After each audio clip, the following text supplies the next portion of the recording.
See, the journey for me, Parkinson, the journey began not when I had Parkinson, but actually from childhood because I saw my grandfather going through it when I was sort of in school.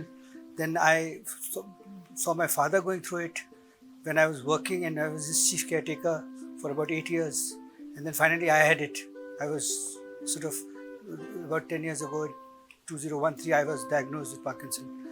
So I have memories of all those years, and one of my major problems with the one of my major challenges in dealing with Parkinson condition was to handle the dread and the fear that would erupted in me when I was diagnosed with it.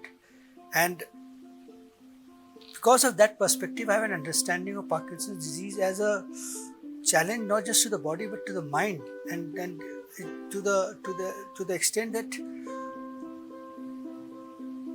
you understand that the body and your relationship with the body is the absolutely most crucial thing in the world. And Parkinson's, what it does is it sort of grinds you slowly. It takes little things out of your constitution, out of all that makes your identity, and it puts challenges before you as a human being, as a human constitution, as a human functioning body, which has to be tackled in emotional sense, in intellectual sense, in physical sense, in psychological sense. And the key challenge is the dread and the fear that erupts in you. As one thing is taken away from your body, second thing is taken away, and you know that the third thing is coming. At least in my case, I knew. So to handle that fear was a very important part of my sort of dealing with Parkinson's.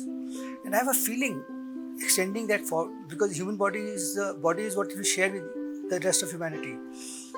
Maybe in life itself, fear is the key challenge that we have to handle.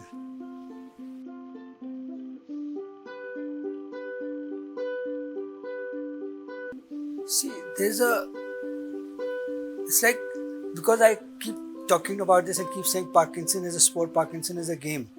So it's like, if you think of it as a sport, then it's like give and take. When Parkinson is attacking, you have to defend. Then you counter attack and you do all kinds of things to counter attack. And Parkinson comes back at you. So I try to counter this whole business of fear and all that by transforming it into a bit of a sport and a game. And I derive, frankly, Ankur, I derive a lot of consolation from the fact that do what you will, whatever Parkinson can do, ultimately we are all going to die. So I have an ending in mind which helps me to cope with the living reality. And what you're asking is, how do I counter? Basically, you're asking, how do I counter the fear? How do I counter the emotional and the psychological challenges that come when the body is not functioning the way it is?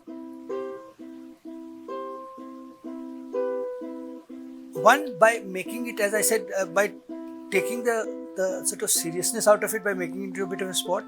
Second, by using my imagination to visualize scenarios which help me to deal with the challenges for example, as the disease progresses, you are not able to get up from the bed properly, you're not able to move, especially when you are sleeping and you're getting up. The body becomes very stiff when you're sleeping. So how do you, if you try to get up immediately, you'll fail and you'll get very irritated and you'll feel very sort of angry about it. So what I've done is I sort of deliberately, when I'm getting up, I sort of make myself think that I'm a baby and I'm rediscovering my body. So I roll around and I start enjoying the rolling around sensation, because you don't do it normally. So I roll around, I do this and that, my body loosens up and then I get up. So you have to do things like this. Recently, just a few days ago, I solved a problem which was bothering me a lot for a couple of months. And this is what Parkinson, see stages of Parkinson. There comes a time when you can't sleep properly. So I was having a lot of problems because I was not sleeping well. And if you don't sleep well, then your next day goes, there's very little energy, there's very little sort of thing. And if you take a sleeping pill, then your sleeping pills are very bad for the nerves. So it knocks your day off the next day. So what I've done is I have this karma, you know that karma thing, that music, old songs. So they have an instrumental section where the music is played only in instruments, the songs and all that. So what I do is before sleeping, I put the carbon right at the back of my head and I play the instrumental section. And when the instrumental section is playing gently behind your bed, you close your eyes and your mind automatically starts searching for the words. So if the Nana Versa tune is going on, your mind says Nana Versa, then you forget the words. So you go looking for the words in the head and the tune is going on. So you catch some words, and before you know, you drifted off to sleep. What used to happen was when you're not sleeping, body is not behaving properly, you panic. You start, all your lost causes coming into your head. Then you start wondering whether you sleep or not sleep. So mind goes into a whirl. Here the mind has no chance because the bloody tune is filling it in and the words are finding their way and you just drift off to sleep.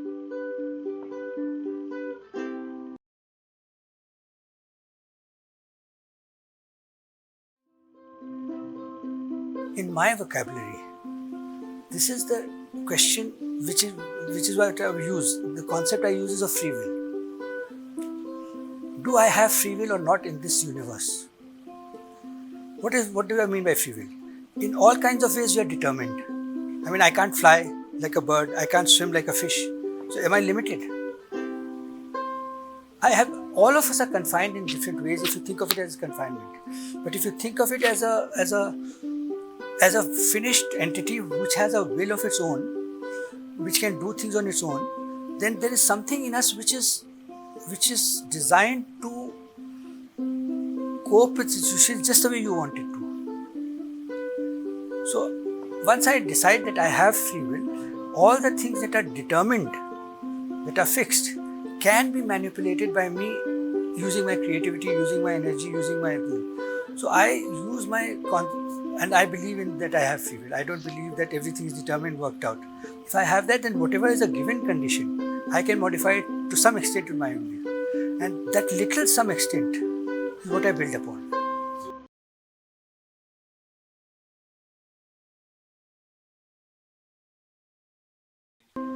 Maybe it's the, poison cuts poison. No, but that jokes apart. Please, I'm not Coca-Cola, etc. is meant to be unhealthy, especially for kids and all that.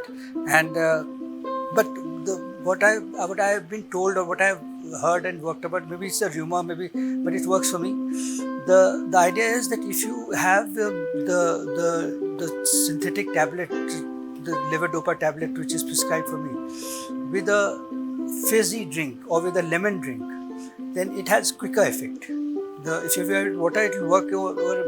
Its effect will come after about 20-30 minutes. If you have it with a Coke or with a lemon drink, I mean, it could be lemon juice, it could be. But here we didn't have the facility to get a lemon. Normally I get some lemon thing, so I got a Coke.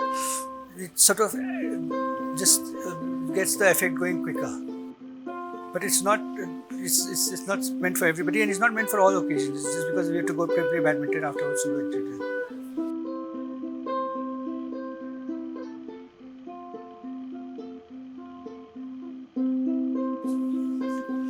very good question, because Parkinson is defined as a progressive disease.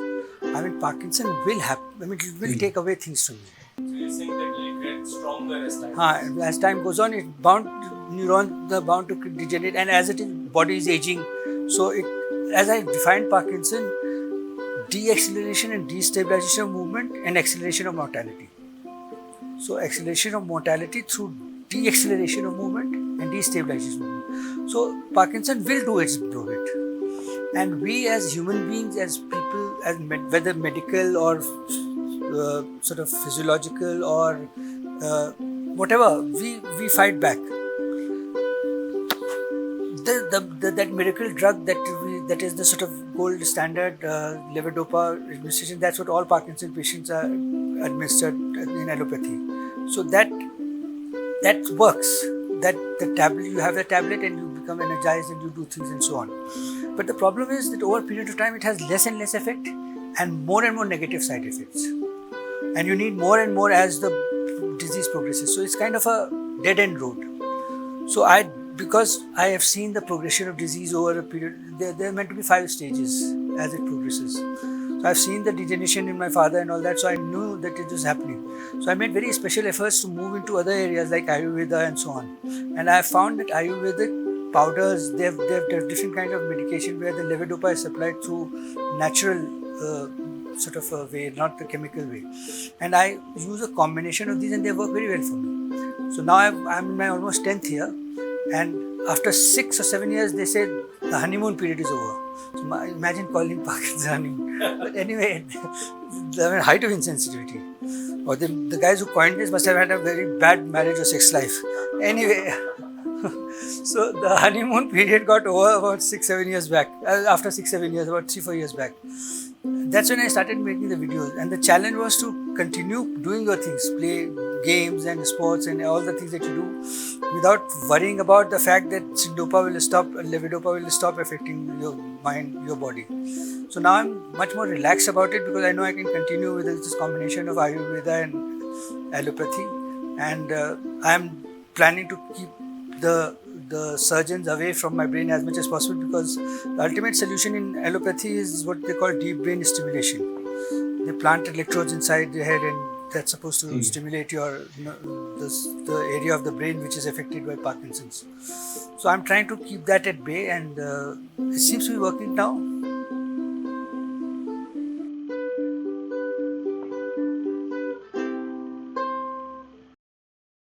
One more point I'll make.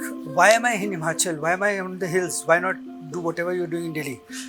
See, I was in trouble in Delhi, but I'm doing much better here for one reason. Parkinson's main mode of attack is it shrinks you. When you're in theatre, so you do those exercises where you go big. Expanding. So to fight Parkinson, you have to do big. You have to grow big. Parkinson always shrinks. So your posture stoops, your body stoops, you go down. It just contracts you. So I deliberately do this. I deliberately come to the mountains. For next round I'm planning to go to the desert because I think it's much bigger in terms of expanding things. So I come here and my shoulders are aligned with the mountains now. My head is, there's this whole expansive, because you are in Shulni, so you know this. When you are in Delhi, you are in multi-story, your body is, so when I come here, I feel much bigger and it's much, you're broader, you're bigger, you're huger. So climbing up and down mountains and climbing up and doing things here gives me a sort of injection. So when I go back to Delhi, I'm much better aligned, and before the pandemic, I used to make a point of coming every 3-4 months to the hills, and it used to keep me going. Pandemic knocked the hell out of everything. So I'm coming here after 2 years. And frankly, when I came here, I was wondering whether I'll be able to walk uphill or not. No, I think the potential is infinite. I wouldn't have thought what I'm doing is possible, but knowing what Parkinson does, but it's possible if you place your faith in and trust, and if you learn to listen to your body. Infinite. So we can fight on.